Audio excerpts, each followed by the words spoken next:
या तो तू युद्ध में बलिदान देकर स्वर्ग प्राप्त करेगा या विजयश्री प्राप्त कर पृथ्वी का राज्य भोगेगा। गीता में ये श्लोक भारत के शूरवीरों की कहानी कहता है। क्या लोग थे वो दीवाने। खबर भारत की इस विशेष प्रस्तुति में आप सभी का स्वागत है। आज कारगिल दिवस मनाया जा रहा है। जी हां, दिल में इस श्लोक को बैठाकर कारगिल युद्ध में दुश्मन को पांव पीछे खींचने के लिए मजबूर कर देने वाले वे लोग भी क्या दीवाने थे। 26 जुलाई 1999 के दिन भारतीय सेना ने कारगिल युद्ध के दौरान चलाए गए ऑपरेशन विजय को सफलतापूर्वक अंजाम दिया और भारत मां को घुसपैठियों के चंगुल से आजाद करवाया। इसी याद में 26 जुलाई हर साल कारगिल दिवस के रूप में मनाई जाती है। कारगिल को आज 23 साल हो चुके हैं, मगर यादें ताजा हैं।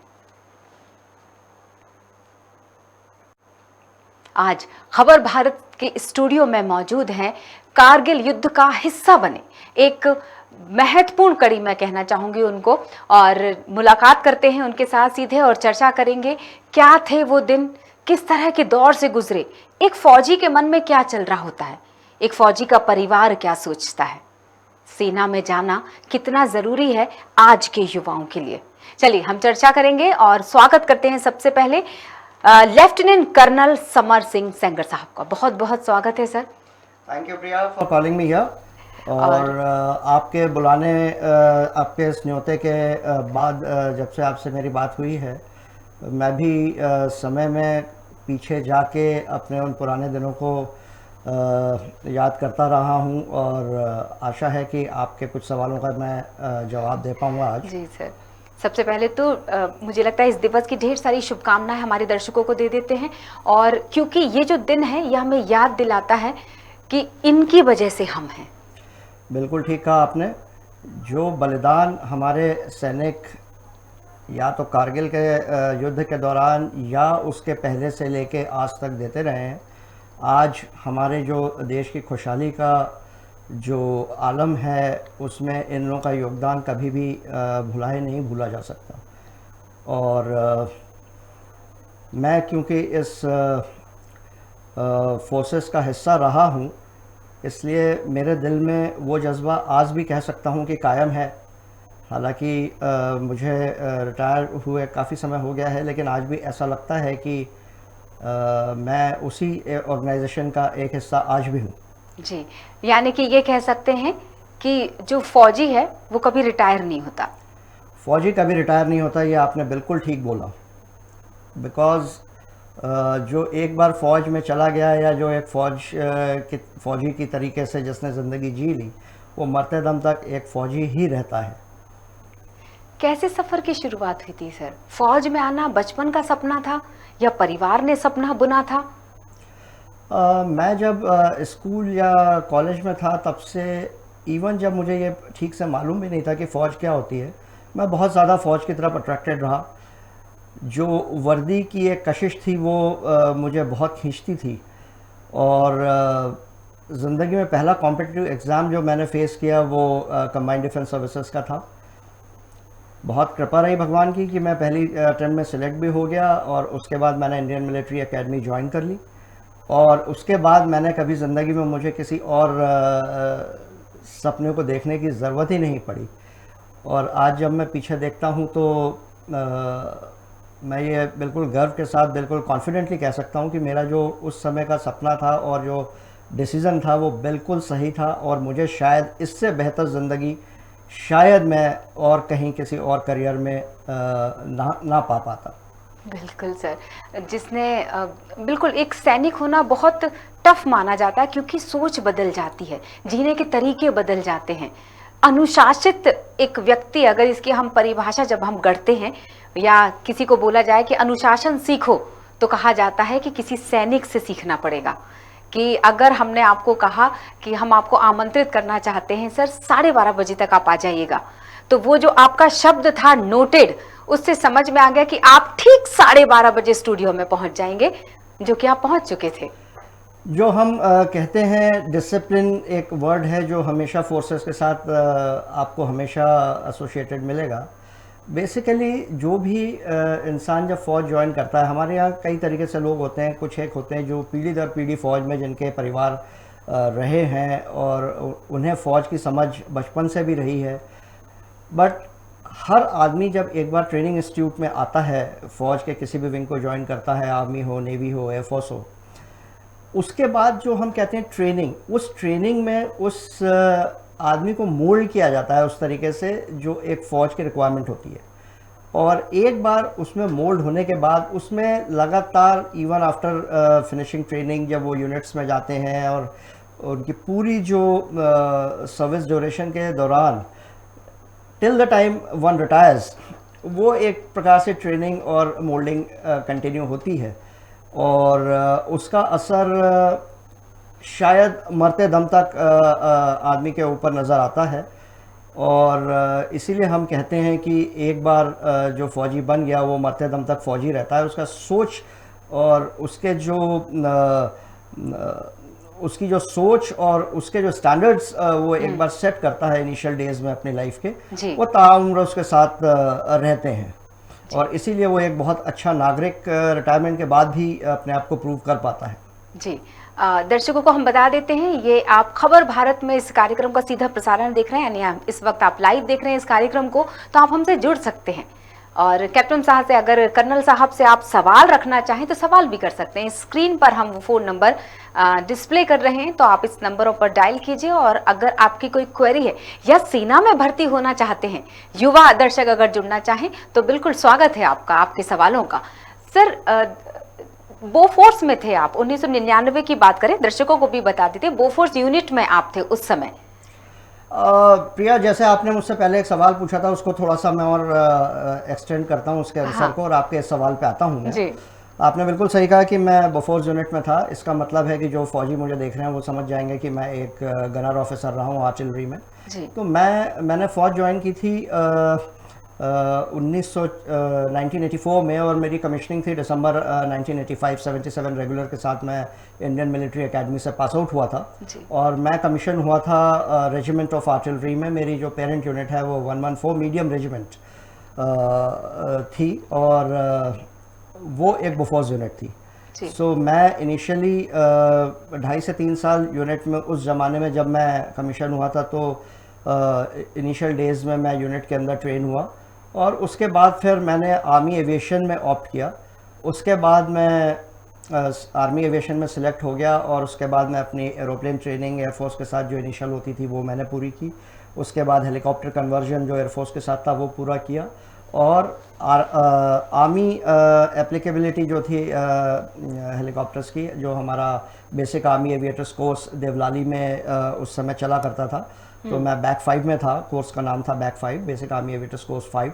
उसमें मैंने सक्सेसफुली अपनी पूरी फ्लाइंग ट्रेनिंग कंप्लीट करके, जैसा आप अभी स्क्रीन पे देख रहे हैं, मुझे बेस्ट इन फ्लाइंग ट्रॉफी प्राप्त करने का भी सौभाग्य उसमें मिला। और उसके बाद मैं आर्टिलरी यूनिट से बाहर जाके आर्मी एविएशन ऑपरेशनल यूनिट्स जो थी उसमें मैंने काफ़ी समय तक नौकरी की। मेरी पहली पोस्टिंग असम में थी, और इवन आर्मी एविएशन में रह के मेरे को बहुत एक्शन देखने का मौका मिला। जब मैं कमीशन होके मीसामारी में पोस्ट हुआ था आर्मी एविएशन यूनिट में, तो उस समय ऑपरेशन बजरंग चल रहा था जी। जो उल्फा के अगेंस्ट में आर्मी का बहुत व्यापक पैमाने पे एक ऑपरेशन चल रहा था उस समय। तो इनिशियल डेज में मैंने वहाँ पे कुछ एक्शन देखा, और उसके बाद काफ़ी यूनिटों में होता हुआ मैं लास्ट जो मेरी aviation posting before I went for my command report in artillery back, वो थी लद्दाख में। तो मैं लेह में रहा, और वहाँ पे पूरे लद्दाख का जो एरिया था, राइट फ्रॉम गुमरी से लेके या द्रास से लेके देमचौक ईस्ट में जो चाइना बॉर्डर है, या नॉर्थ की हम बात करें तो पूरा सियाचिन ग्लेशियर और पेंगोंग लेक, या जो आज हम सुनते हैं अपना दौलत बेग ओल्डी, जो SSN सब सेक्टर नॉर्थ वगैरह जो ये एरियाज़ हैं, ये पूरा हमारे स्क्वाड्रन के एरिया ऑफ रिस्पॉन्सिबिलिटी में आता था। तो यहाँ मैंने बहुत एक्सटेंसिवली वहाँ पे फ्लाइंग की है। और सियाचिन ग्लेशियर के अंदर भी मैंने बहुत एक्सटेंसिवली फ्लाइंग की है। जी। और उसके बाद मैं 1999 जनवरी में लेह से निकल के, उस समय जी। मैं मेजर था, तो जी। मैं वापस अपनी यूनिट में आर्टिलरी यूनिट 114 मीडियम रेजिमेंट में आया, जो जी। बोफोर्स यूनिट थी। जी। और उस समय मेरी पोस्टिंग हुई थी जम्मू एंड कश्मीर के एक और सेक्टर में, जो आप मोटे तौर पर राजौरी सेक्टर कह जी। सकते हैं। जी। मैं और जम्मू कश्मीर से इस सफर को जारी रखूंगी आपके साथ, क्योंकि कॉलर जुड़ चुके हैं सर हमारे साथ। हमने जी। बताया कि आपसे सवाल रखना चाह रहे हैं कुछ लोग, तो हमारे दर्शक हैं, देवराज उनका नाम है और भोपाल से वो हमारे साथ जुड़े हुए हैं। जी देवराज, स्वागत है आपका, सवाल बताइएगा।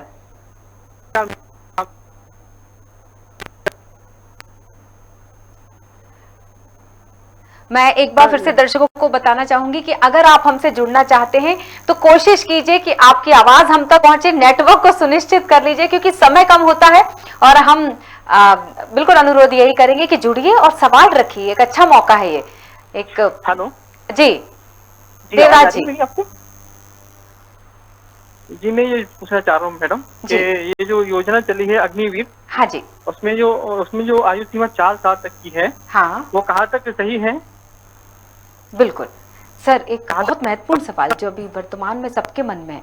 धन्यवाद देवराज जी। मैं आपका सवाल बेहतर तरीके से सुन नहीं पाया हूँ, लेकिन ये कुछ अग्निवीर के बारे में बात कर रहे हैं। ये योजना कहाँ तक सही है, 4 साल वाला जो ड्यूरेशन है? ओके। आपका सवाल जहाँ तक मैं समझ पाया हूँ कि अग्निवीर जो अभी सरकार ने लेटेस्ट स्कीम लॉन्च की है, या जो एंट्री फौज के लिए उन्होंने अभी अनाउंस की है, वो कहाँ तक सही है? हाँ। क्या यही है आपका सवाल? यही है सर, अब वो डिस्कनेक्ट हो चुके। इसमें मैं देवराज जी आपको अपना पर्सनल व्यू जो बताना चाहूँगा वो ये है कि जो भी इस तरीके की व्यवस्थाएं या चेंजेस या नई चीज़ें सरकार लेके आती है, वो आफ्टर ड्यू डेलिब्रेशन के साथ लेके आती हैं। मतलब कि इसको लाने के पहले इसके ऊपर बहुत सारी थॉट प्रोसेस, रिसर्च और ये सब चीज़ें फ़ौज ने और पॉलिटिकल जो हमारा लीडरशिप है, फ़ौज की जो लीडरशिप है, उन सब ने मिला के बहुत सारी स्टडीज़ करने के बाद इस चीज़ को लॉन्च किया होगा डेफिनेटली। और जहाँ तक मेरा पर्सनल व्यू है, ये बहुत ही प्रैक्टिकल और निहायत ही इफ़ेक्टिव साबित होगी ये अग्निवीर जो योजना है सरकार की। वो मैं इसलिए कह रहा हूँ कि अगर आप देखें कि 17.5 साल से लेकर 23 साल तक अगर एक जो स्टूडेंट है, जो मोस्टली गांव में है या कस्बों में है या इवन शहरों में है, तो 17 साल से 23 साल के बीच में वो कुछ बहुत खास नहीं कर रहा होता है। इस दौरान अगर वो अग्निवीर में सिलेक्ट होके फौज की ट्रेनिंग के थ्रू वो एक फौजी बनता है। कई लोगों से मेरी इस बारे में बातचीत होती रहती है, लोग कहते हैं सर 4 साल के बाद रिटायरमेंट हो जाएगा। तो मेरा कहना है कि 4 साल के भीतर जो उसमें ट्रांसफॉर्मेशन होगा, जो उसकी सोच बदलेगी ज़िंदगी में, ये मेरा मानना है, ज़िंदगी का तजुर्बा है मेरा कि, और जैसे बड़े बूढ़े भी कहते हैं कि आपकी जो सोच है वो आपको किसी मुकाम पे पहुंचने में सहायक होती है। अगर आप में सोच ही नहीं है तो आप वो मुकाम कभी हासिल कर नहीं सकते। तो जो 17 साल या से 23 साल के बीच में जो ट्रांसफॉर्मेशन एक यंगस्टर के अंदर, एक जो लड़का है या लड़की है, उसकी जो सोच बदलेगी, उसका असर बहुत दूरगामी होगा, उसके खुद के लिए भी और पूरे देश के लिए भी। बिल्कुल।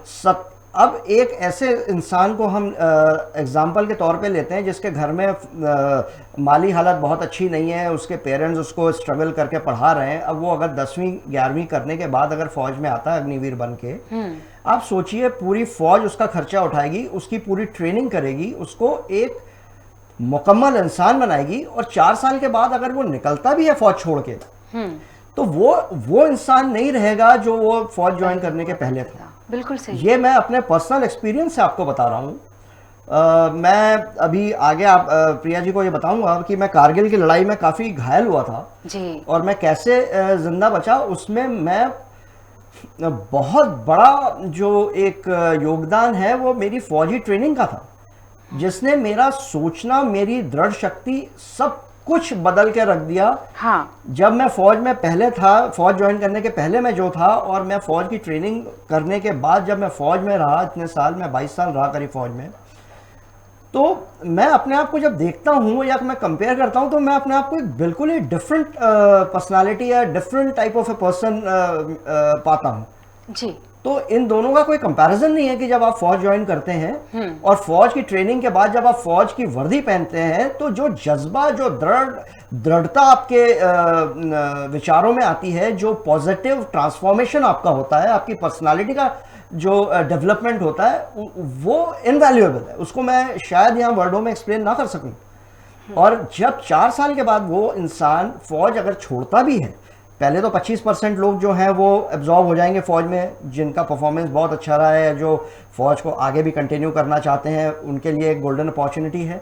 इवन जो 75% बाहर भी आते हैं, तो जैसा गवर्नमेंट ने अनाउंस किया हुआ है कि उनको प्रायोरिटी मिलेगी हर जगह। और सबसे बड़ी बात, 4 साल उसको सरकार की तनख्वाह मिलेगी, और जब वो निकलेगा तो उसके जेब में कुछ पैसे होंगे, करीब 11.5-12 लाख रुपए जो भी हैं, जो कि आज की डेट के हिसाब से बहुत बड़ी रकम है।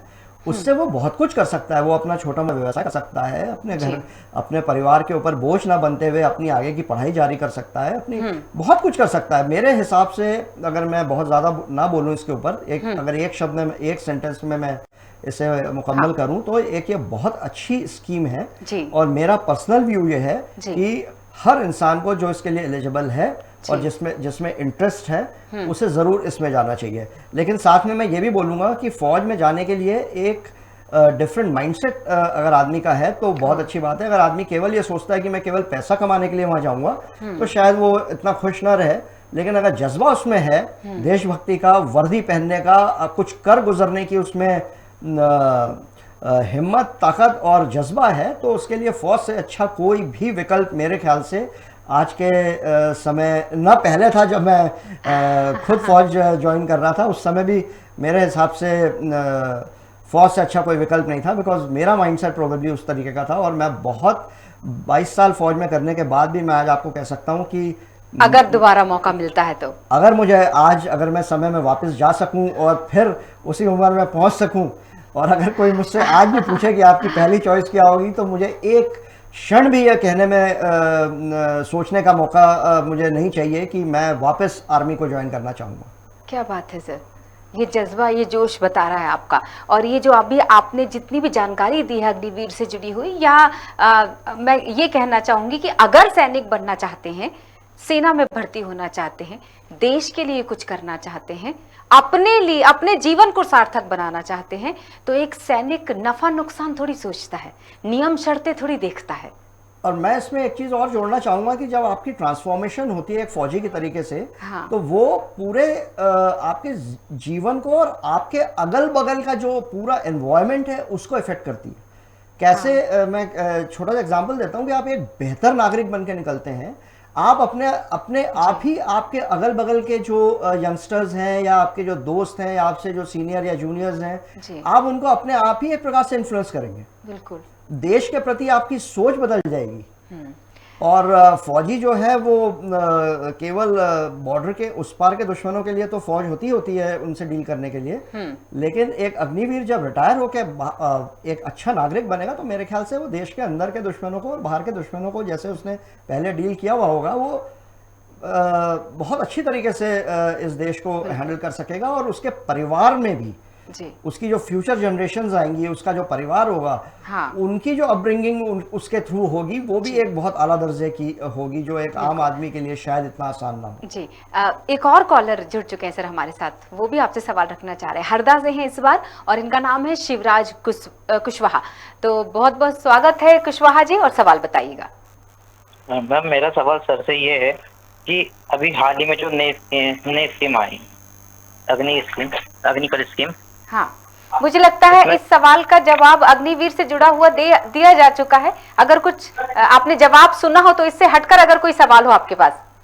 बिल्कुल मैम, अगर मैम सर ने अभी बताया है मैम, हाँ, तो 6 महीने की ट्रेनिंग में, अगर ठीक 6 महीने की ट्रेनिंग है इसमें, तो 6 महीने में कैसे तकनीकी जो है सीख पाएगा कोई भी ट्रेनिंग में जाता है? तो क्योंकि नई नई तकनीकी जुड़ते जाती है सेना में भी, तो वो सब 6 महीने में कैसे सीख पाएगा कोई भी युवा?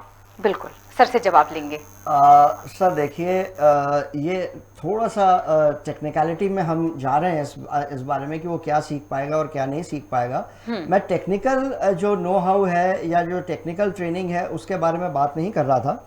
मैं ये कह रहा था कि आदमी की एक जो ट्रांसफॉर्मेशन होगी, अब नाउ टेक्निकल पर सिंस आपने एक सवाल पूछा है, मैं आपको उसका जवाब देने की कोशिश करता हूँ कि फौज जो है सर, जैसा मैंने कहा था कि वेरियस स्टडीज़ के बाद ही फौज इस नतीजे पे पहुंची होगी कि उनको कैसे यूटिलाइज करना है।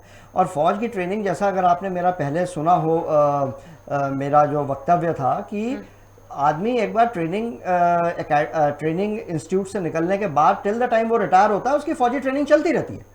नाउ अब आप 6 महीने की ट्रेनिंग में आपको क्या सिखाना है और 6 महीने के बाद आपको कैसे ट्रेन करके यूटिलाइज करना है, ये फौज का काम है और ये फौज ने बेहतर तरीके से इसके बारे में प्लानिंग की होगी। और मैं अभी इस समय ये कह सकता हूँ कि अब ये स्कीम नहीं आई है, अब थोड़े दिन बाद, जैसे अभी ये क्वेश्चंस बहुत नेचुरल हैं क्योंकि लोगों को इसके बारे में पता नहीं है, लेकिन एज एंड व्हेन जैसे जैसे समय बीतेगा और लोग इसके अंदर इंडक्ट होंगे और जो रिटायर होंगे तो ये चीज़ें बेहतर क्लियर होती जाएंगी। बिल्कुल सर। और ऐसा नहीं है कि ये हमारे देश में मेरे ख्याल से केवल इस टाइप की स्कीम्स हैं, और दूसरे देशों में भी है।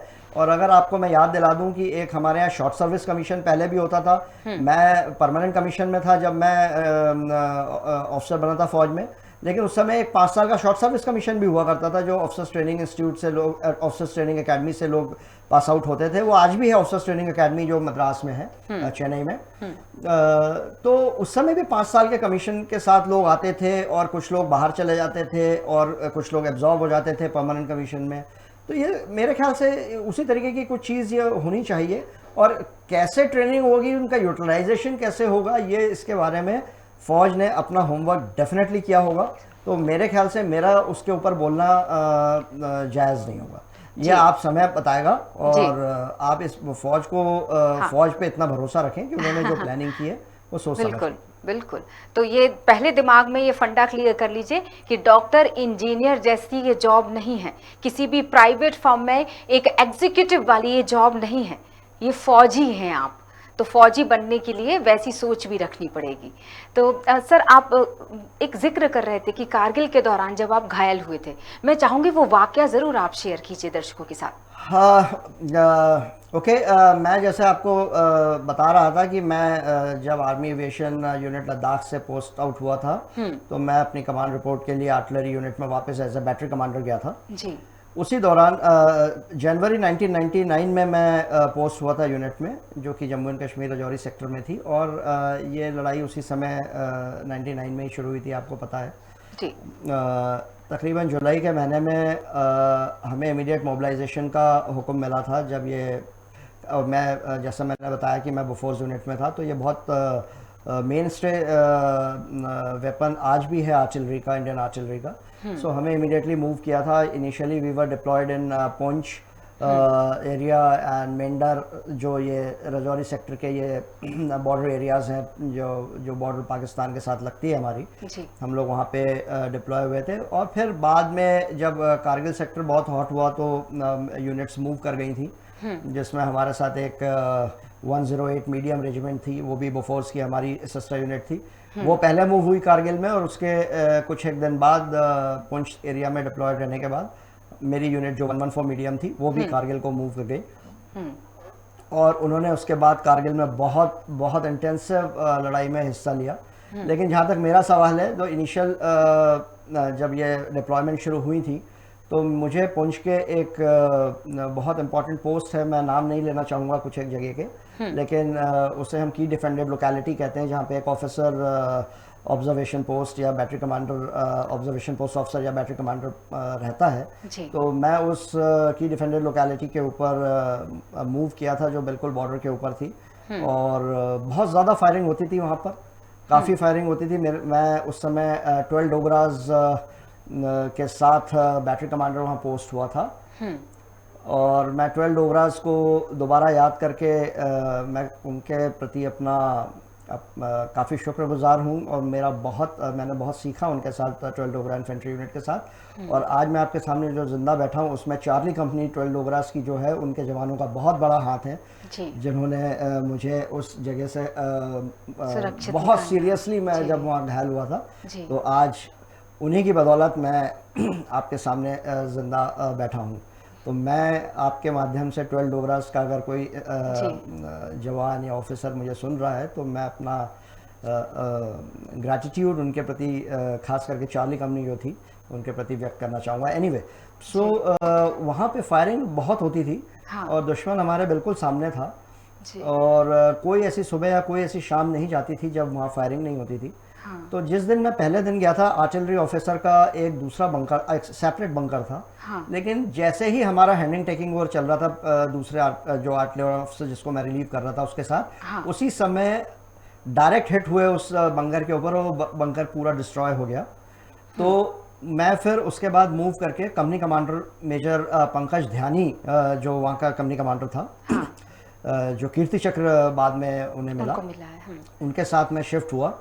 और एक रात बहुत ज़्यादा फायरिंग हो रही थी और मेजर पंकज ध्यानी माइंस वगैरह लगाने का अपना वो देखने के लिए बाहर गए हुए थे और मैं बंकर में अकेला बैठा हुआ था जी। और क्योंकि जो इन्फेंट्री ऑफिसर कंपनी कमांडर थे वो बंकर में नहीं थे, तो मैं कंपनी कमांडर जो कमांडिंग ऑफिसर थे 12 डोगरास के, उनके साथ भी फ़ोन के ऊपर कुछ इंस्ट्रक्शंस लेके जो भी मुझे इंस्ट्रक्शंस मिल रहे थे वो मैं कार्यान्वित करने की कोशिश कर रहा था जी। इतने में एक आर्टिलरी का मोटर बॉम्ब ओवरहेड हमारे बंकर के ऊपर लगा और तोड़ के अंदर आ गया। और उसी समय जब वो बंकर में बम गिरा, उसके 5 मिनट पहले ही पंकज ध्यानी वापस बंकर में मेरे साथ आए। वो मेरे सामने बैठे थे, हम दोनों एक दूसरे के सामने बैठे थे और बम मेरे पीछे गिरा। तो मैंने वो काफ़ी मेरे से शील्ड हुए, लेकिन मेरे को बहुत ज़्यादा मतलब मैं बहुत सीरियसली वुंडेड हुआ था। पूरे पक्का बंकर था वो, और बंकर के ऊपर जो मिट्टी थी वो डिप्लीट होती रही थी और हमारे को उस मिट्टी को रिप्लेनिश करने का मौका दुश्मन नहीं दे रहा था, बिकॉज वहाँ से डायरेक्ट मशीन गन फायर आ रहा था। सो धीरे धीरे वो मिट्टी डिप्लीट होती गई और एक बम तोड़ के अल्टीमेटली ओवरहेड प्रोटेक्शन को तोड़ के अंदर आया। मैं काफ़ी घायल हुआ। अंदर पूरे बंकर के अंदर बारूद भर गया और मेरे लंग्स के अंदर भी बारूद भर गया और मैं अंधा हो गया था काफ़ी समय के लिए, मुझे कुछ दिखाई नहीं दे रहा था जी। और फॉर्चुनेटली वो HE बॉम्ब नहीं था और WP बॉम्ब था। HE means high explosive bomb. अगर हाई एक्सप्लोजिव बम होता तो इतनी पास हाई एक्सप्लोजिव बम गिरने के बाद तो टुकड़े भी शायद नहीं मिलते, लेकिन वो वाइट फॉस्फोरस बम था, WP बम जिसे हम कहते हैं आर्टिलरी की लैंग्वेज में। वाइट फॉस्फोरस एक इंसेंडियरी बम होता है जो जहाँ गिरता है वहाँ पूरी आग लगा देता है। तो मेरे पूरे कपड़ों में आग लग गई थी, मेरे शरीर में पूरी आग लगी हुई थी, मैं अंधा हो गया था। मैं आपको यहाँ पे ये सब चीज़ें तो सुनने में बेहतर लगे इसलिए मैंने आपको बताई, लेकिन जो चीज़ मैं आपको पहले बोल चुका हूँ कि जिस तरीके से ट्रेनिंग आपकी मदद करती है, आपको कैसे ट्रांसफॉर्म किया जाता है सोल्जर में, उसका एक एग्जाम्पल मैं इस घटना से जोड़ के आपको एलाबोरेट करना चाहूँगा कि जैसे ही मैं घायल हुआ, पहले दिमाग में जो पहले क्षण आपके कुछ एक विचार आते हैं, उसमें सबसे पहला विचार जो मेरे दिमाग में आया वो ये है कि जब तक मैं मरा नहीं हूं तब तक मैं मरूंगा नहीं। क्या बात है। मुझे ये मालूम था कि मैं बहुत ज़्यादा घायल हुआ हूं, मैं जिंदा बचूंगा या नहीं बचूंगा मुझे नहीं मालूम था। लेकिन जो मेरे दिमाग में पहली चीज़ आई वो ये थी कि अगर मैं मरा नहीं हूं तो मैं मरूंगा नहीं जब तक कि बिल्कुल ही मर के नीचे ना गिर जाऊं। और उसी जज्बे के साथ मैंने जैसा मैंने कहा कि मैं अंधा हो गया था, काफ़ी मुझे दिख नहीं रहा था, तो मैंने दीवारों पे हाथ टटोल के पूरे बारूद भरा था बंकर में, और जैसे ही मुझे एक फ्रेश एयर का झोंका मिला, मुझे पता चला कि ये यहाँ पे एंट्रेंस है। मैं वहाँ से बाहर निकला, मुझे कुछ दिख नहीं रहा था, फिर भी मैं भाग के बगल वाले बंकर में गया और उन्होंने फिर मेरी स्थिति देखी और उनकी मदद से फिर उसके बाद मैं थोड़ा बैठा। जब मुझे थोड़ा सा स्टेबल हुआ मैं, तो मैंने उनको कुछ बोला कि अगर मैं ना बचूं तो मेरे परिवार वालों को ये मेरा मैसेज दे देना। जी और उसके बाद इतने में इन्फेंट्री के जो 12 रोगरास के चार्ली कंपनी के जवान थे वो आए अंदर। जी मैंने अपने आर्टिलरी वालों को बोला था कि हॉस्पिटल से पता करो कि इसका फर्स्ट एड क्या है। मैं पूरे ऊपर से नीचे तक मेरी बॉडी में आग लगी हुई थी, बिकॉज वाइट फॉस्फोरस पूरा मैं प्लास्टर हो गया था पूरे वाइट फॉस्फोरस से। तो उन्होंने मेरे से बोला कि सर इसमें मिट्टी रगड़ते हैं। तो मैंने कहा नहीं मिट्टी मत रगड़ो, बिकॉज स्किन पूरी जल गई थी, पूरा जो फ्लैश था वो भी जल रहा था काफ़ी। मैंने कहा अभी फर्स्ट एड के लिए पता किया है, लेकिन उन्होंने कहा नहीं सर वहीं से खबर आई है। उन्होंने मेरे को पूरा मिट्टी से रगड़ दिया। एंड एनीवे ये बहुत लंबी जाएगी कहानी, बट मैं जो आपको लेकिन ये आप यकीन जानेंगे, एक बात मैं कहना चाहूंगी कि जो इस वक्त सुन रहे होंगे ना आपके उस वो जो आंखों देखा हाल आप दरअसल सुन रहे थे दर्शक, गूज़बम आप समझते होंगे कि किस तरह से ऐसा लग रहा था कि क्या बीत रही होगी उन सभी पर।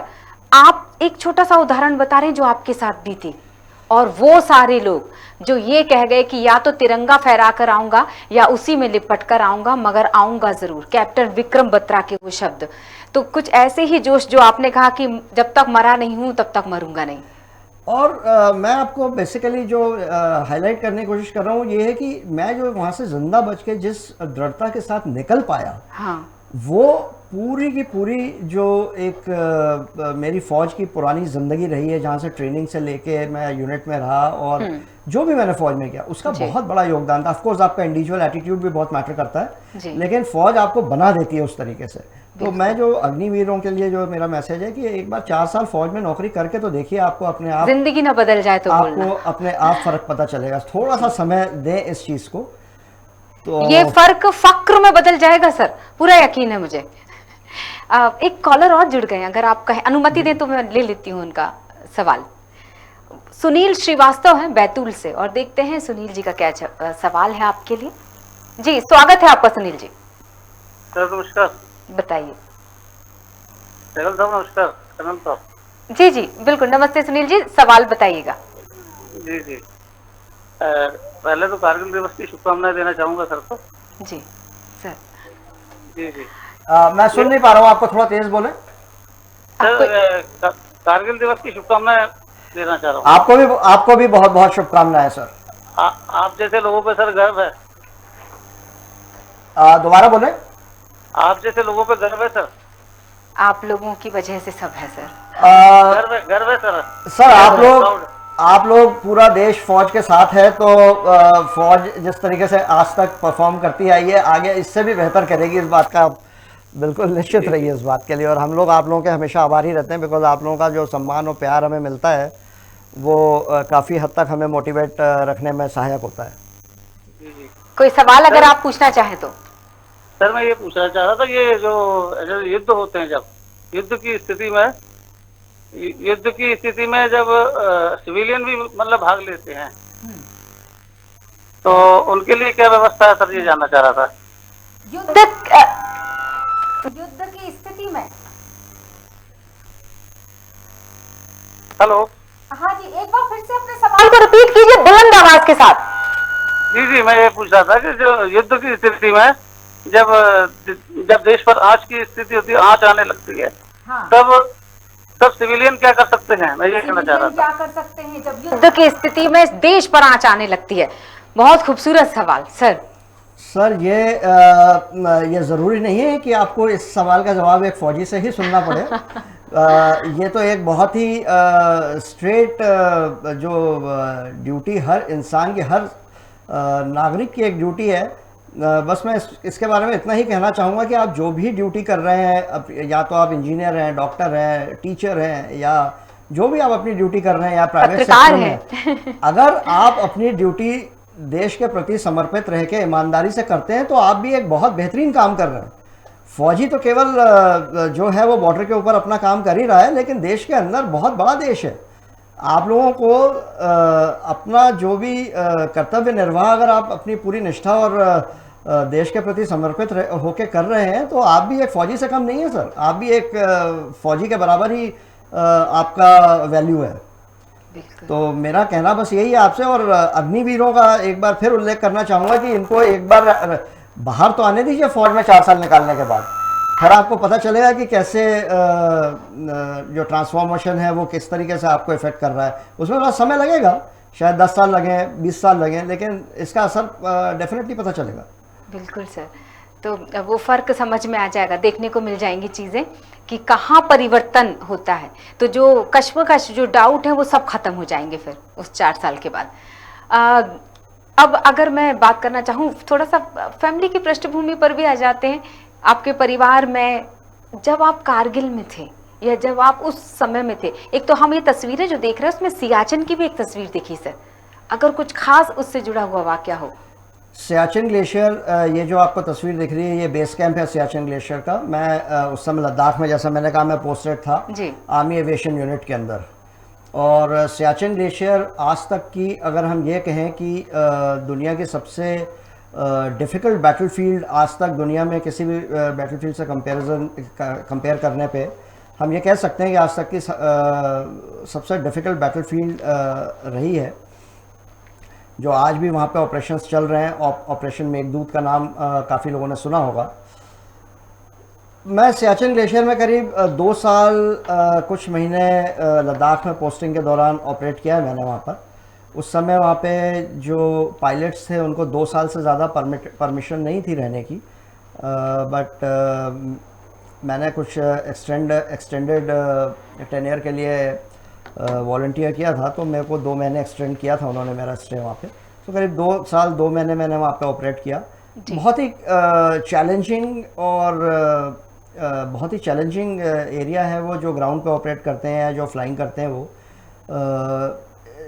इसके बारे में शब्दों में बयान करना वहाँ की स्थिति को शायद पॉसिबल ना हो। बहुत ज़्यादा वहाँ पे भी कुर्बानियाँ दी जाती रही हैं, और आज भी हमारे जवान वहाँ पे काफ़ी शहीद होते हैं। वहाँ पे जो एलिवेशन है जहाँ पे जवान हमारे ऑपरेट कर रहे हैं, वो अगर आपको शायद कुछ अंदाज़ा हो कि 19,000 से 19,500 फीट की ऊंचाई के ऊपर वहाँ पे हमारे जवान डटे हुए हैं। टेम्परेचर वहाँ जाता है शायद -50 या शायद उससे भी नीचे।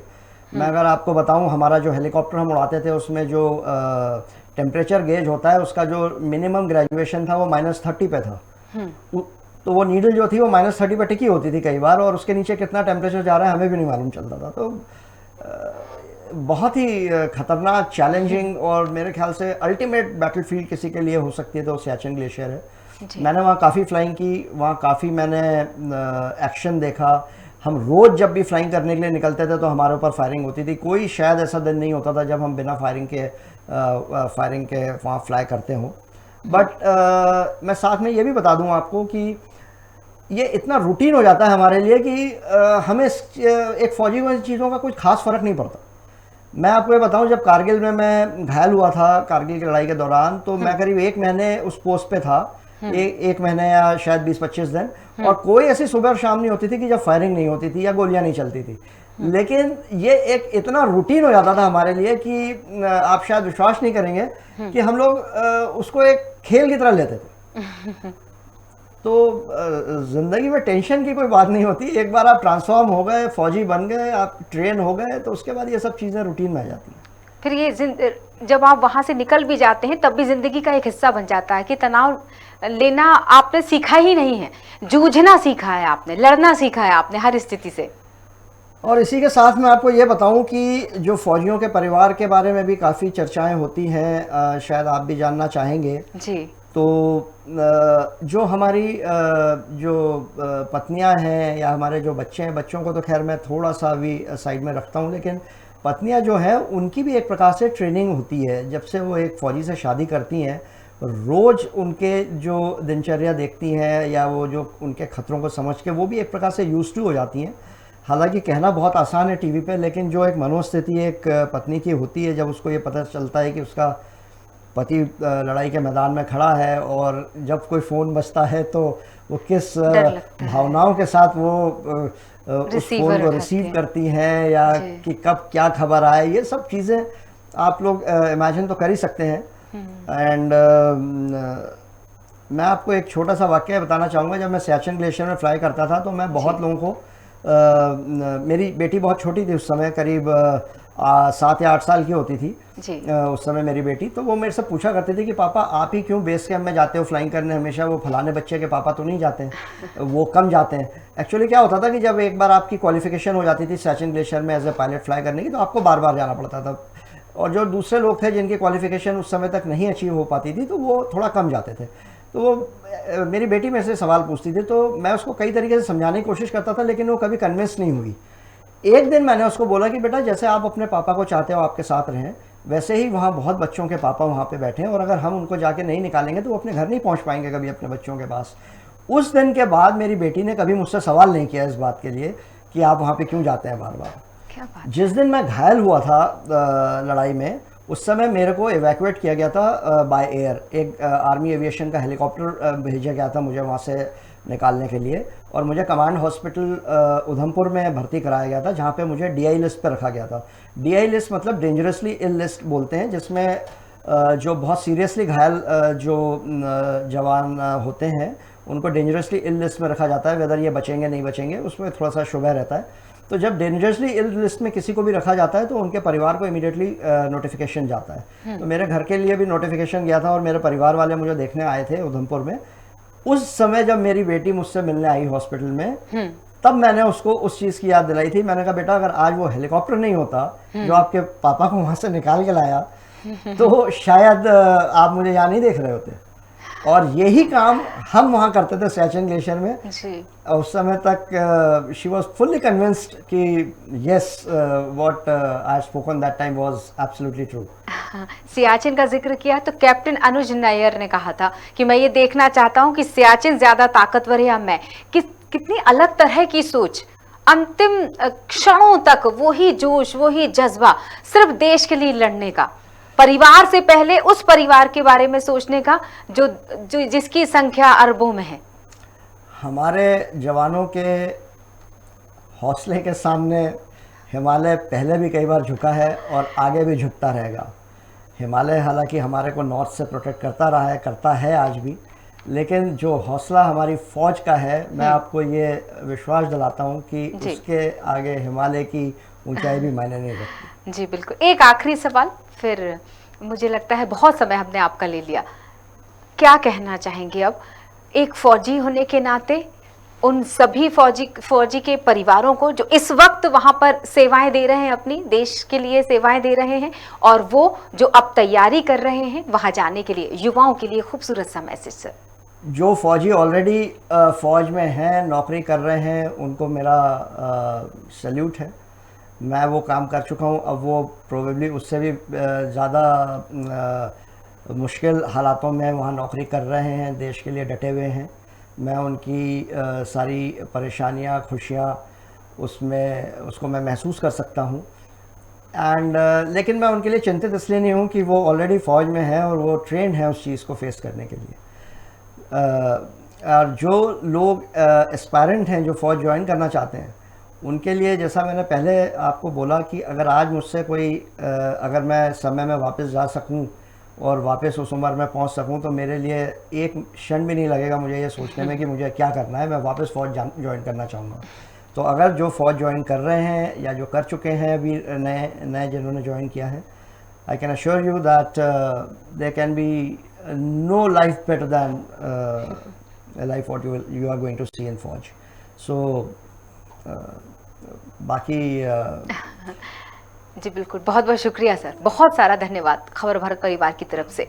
कारगिल विजय दिवस के अवसर पर हम आपको ये बता दें कि हमारे साथ लगातार स्टूडियो में जुड़े हुए थे लेफ्टिनेंट कर्नल समर सिंह सेंगर साहब, और कारगिल विजय दिवस जिसके अवसर पर पूरा देश उन बहादुर सैनिकों को याद कर रहा है जिन्होंने मां भारती की रक्षा में अपने प्राण न्यौछावर कर दिए। 1999 में आज ही के दिन भारतीय सेना ने दुश्मन को खदेड़कर कारगिल की पहाड़ी पर तिरंगा लहराया था। याद रखिए कि शहीदों की चिताओं पर लगेंगे हर बरस मेले, वतन पे मिटने वालों का यही बाकी निशा होगा। खबर भारत परिवार सभी रणबांकुरों को शत शत नमन करता है। जय हिंद।